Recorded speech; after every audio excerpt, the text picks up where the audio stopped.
वफाकी हुकूमत ने 15 अक्टूबर को इस्लामाबाद में PTI का एहतजाज पूरी ताकत से रोकने का ऐलान कर दिया है। सियालकोट में न्यूज़ कॉन्फ्रेंस के दौरान वज़ीर दफ़ा ख्वाजा आसिफ ने कहा कि इस्लामाबाद पर यलगार रोकने के लिए रियासत की पूरी ताकत और वसाइल बुरुए कार लाए जाएंगे।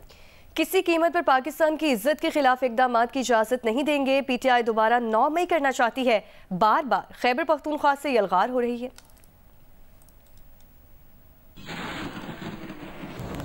कि रियासत के जितने भी वसाइल हैं, रियासत का जितना भी माइट है,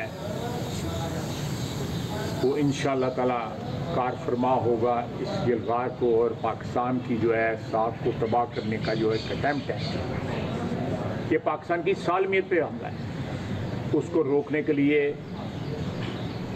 पूरा माइट जो है रियासत की, पूरी ताकत जो है रियासत की इंशाअल्लाह ताला इस्तेमाल होगी। हम किसी कीमत के ऊपर पाकिस्तान की साख को, पाकिस्तान की इज्जत को, पाकिस्तान की आबरू को, पर इस इज्तिमा को सैबोटाज करने की इजाज़त नहीं देंगे, कतई तौर पे इजाज़त नहीं देंगे। मैं बाशगाफ अल्फाज में कहना चाहता हूँ, कतई तौर पे इजाज़त नहीं देंगे। बानी PTI के लफ्ज़ इस्तेमाल करें, एब्सोल्युटली नॉट।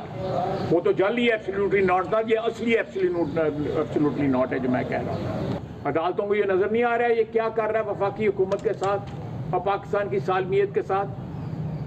अगर वो अपनी अंदरूनी जो है सियासत में उलझे रहेंगे और पाकिस्तान के मफादात, इस कौम के मफाद जो है अपनी सियासत के ताबे कर देंगे, फिर तारीख उनको किस तरह याद करेगी। अदलिया की कोई तारीख पाकिस्तान की काबिल रश्क नहीं है।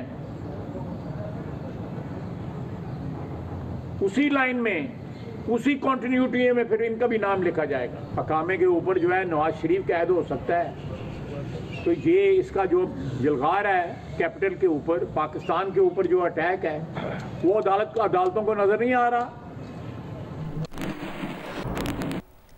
और पार्लियामान की खुसूसी कमेटी का इजलास 17 अक्टूबर तक मुलतवी कर दिया गया है। इजलास में मुख्तलिफ जमातों के मुसव्विदों पर गौर के लिए ज़ैली कमेटी भी बना दी गई है। 15 अक्टूबर को मुख्तलिफ जमातों के अरकान मिलकर एक ड्राफ्ट बनाएंगे। पार्लियामान की खुसूसी कमेटी का इजलास 17 अक्टूबर तक मुलतवी कर दिया गया है और मुख्तलिफ जमातों के मुसव्विदों पर गौर के लिए ज़ैली कमेटी बना दी गई है।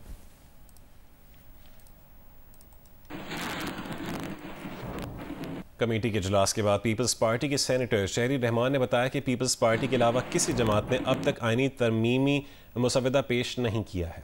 सीनियरिटी के उसूल में हमें रैकेटिक और डैम्स फंड के सिवा कुछ नहीं मिला। पीपल्स पार्टी ने अपनी ड्राफ्ट सबमिट की है। हम वाहिद पार्टी हैं जिन्होंने ड्राफ्ट सबमिट की है।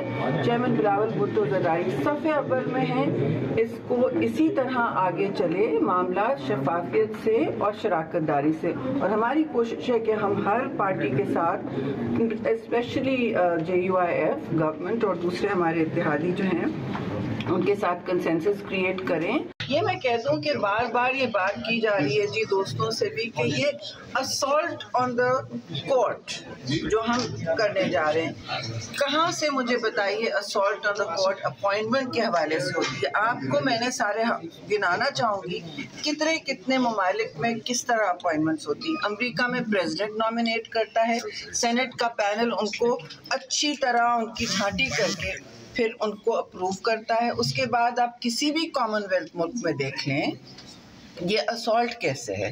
किसी भी कॉमनवेल्थ मुल्क में अगर एडवाइजरी कमेटी भी है तो उनकी एडवाइस नॉन बाइंडिंग होती है इलेक्टेड प्राइम मिनिस्टर पे और सॉवरेन जो मोनार्क हैं वहाँ के। इसी तरह आप ऑस्ट्रेलिया देख लें, कितने ममालिक हैं, कहीं ऐसा नहीं है कि जुडिशरी आपस में से निकाल के या सीनियरिटी के बेसिस पे करती है। सीनियरिटी से आपको क्या मिला, रिकॉर्डिंग और आपको डैम फंड और ये सारी चीज़ें मिली हैं ना। JUI के सेनेटर कामरान मुर्तज़ा ने कहा है कि 200 से भी कम केसेस के लिए अलहदा आईनी अदालत का सेटअप बनाने की ज़रूरत नहीं है। आपके और पीपल्स पार्टी के ड्राफ्ट में कितना डिफरेंस है? देखिए, हमने जो कुछ मुस्लिम लीग नून ने जो इनिशियल ड्राफ्ट था उसके जवाब में तजावीज़ बनाई थी, वो कि उन्होंने कमेटी में वो शेयर नहीं की बाद में, मगर हमारा ड्राफ्ट जो है वो पहले वाले उसके जवाब में है। जो कुछ 56 क्लासेस उन्होंने हमारे हवाले किए थे उसके जवाब में हमारे कुछ 24 क्लासेस हैं जो हमने उनको जवाब में दी। तो इस वक्त बुनियादी बात चल रही है कॉन्स्टिट्यूशनल कोर्ट के हवाले से चल रही है। कॉन्स्टिट्यूशनल कोर्ट अब हमने जब ड्यूरिंग द मीटिंग हमने पूछा है कि टोटल कितने केस हैं, वो डाटा तो वो ज़रा चेक करवाइए, तो वो लेस देन 200 केसेस हैं, बल्कि 100 और 150 के दरमियान हैं वो केसेस, जिसके लिए एक नई अदालत प्रपोज की जा रही है। हमारा कहना ये है कि 100-150 केसेस के लिए भले वो अगर आप कहें कि जी 20% टाइम खा जाती है, उसके लिए इतना बड़ा सेटअप बनाना जो है वो मुनासिब नहीं है। आप बेंचेस बना लीजिए, भले आप यहाँ सुप्रीम कोर्ट में बनाना चाहते हैं, कॉन्स्टिट्यूशनल बेंच बनाना चाहते हैं, जो पहले जो है प्रायोरिटी की बुनियाद पे कॉन्स्टिट्यूशनल केसेस जो है, जो वो केसेस जो टची किस्म के हैं या जिसमें इंटरप्रिटेशन जो है कॉन्स्टिट्यूशन की इन्वॉल्व है, उनको वो डिसाइड कर लें। और अगर आप इसको सूबों तक ले जाना चाहते हैं तो भी हमको कोई इसका इतराज़ नहीं है, मगर हमारा और उनका बुनियादी फ़र्क कोर्ट्स के हवाले से, हम बेंचेस पे ठहरे हुए हैं, वो कोर्ट पे।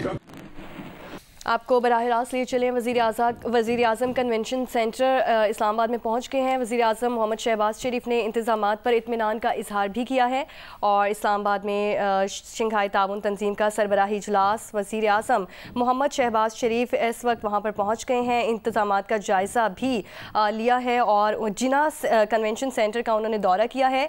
वज़ीर आज़म को चेयरमैन CT और वज़ारत ख़ारजा के हुक्काम की जानिब से ब्रीफिंग भी दी गई है। वज़ीर आज़म मोहम्मद शहबाज शरीफ का इंतज़ामात का जायज़ा लेने के लिए जिना कन्वेंशन सेंटर का दौरा, वज़ीर आज़म को वज़ारत ख़ारजा के हुक्काम और चेयरमैन CDA की जानिब से ब्रीफिंग भी दी गई है। इस्लामाबाद में शंघाई ताउन तंजीम का सरबराही इजलास और वज़ीर आज़म इंतज़ामात का उन्होंने जायज़ा भी लिया है।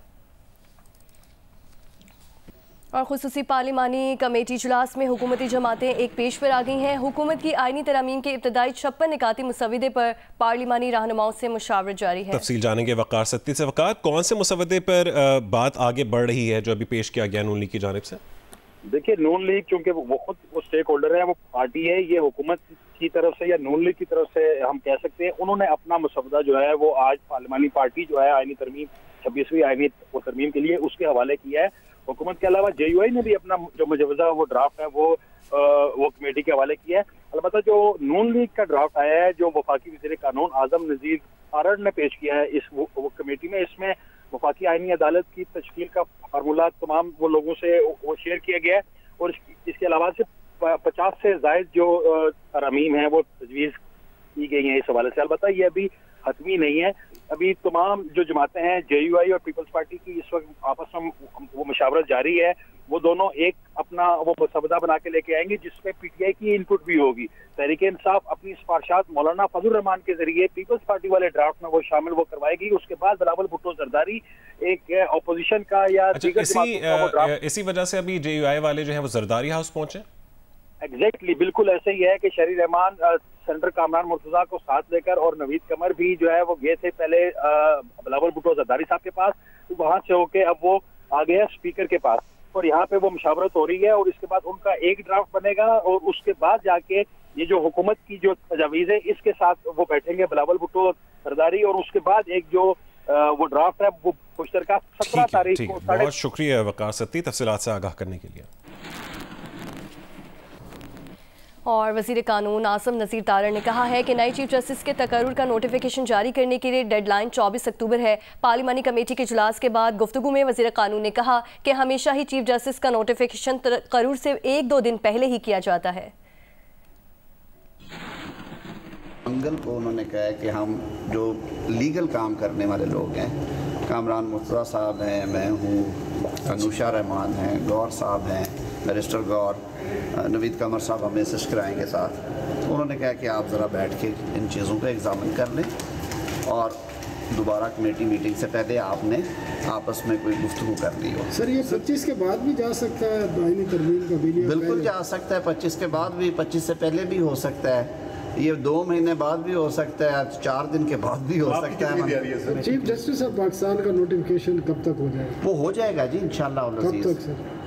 किसी टाइम। अच्छा तारड़ साहब ये बताइए, मेरे लिए जो कट ऑफ डेट है वजारत कानून में जी जी वो 24 अक्टूबर है, जो कि रवाजन हमेशा रही है। जो पिछली दफ़ा पहले नोटिफिकेशन हो गया मैंने उसकी आपको वजाहत दे चुका हूँ। एक चीज़ उस वक्त ये भी महसूस की गई कि आगे केयर टेकर्स आ रहे हैं, ये फिर बात होगी, इलेक्टेड गवर्नमेंट थी, तो काजी साहब का नोटिफिकेशन इस वक्त उन दिनों में किया गया था।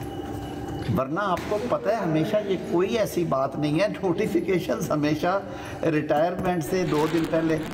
मीरपुर खास में बारिश मुतासरीन के लिए इमदादी सामान की अदम तकसीम की खबर। जियो न्यूज़ पर चलने के बाद जिले इंतजामिया हरकत में आ गई। इमदादी सामान आरजी वेयर हाउस किसी और जगह मुंतकिल करना शुरू कर दिया है। डीसी मीरपुर खास रशीद मसूद ने जियो न्यूज़ पर इमदादी सामान को जखीरा करने की खबर की तरदीद की है। डिप्टी कमिश्नर ने कहा है कि इमदादी सामान मुस्तकबिल में ज़रूरतमंदों को तकसीम करने के लिए मैंगो फेस्टिवल हॉल में कायम आरजी वेयर हाउस में रखा गया था।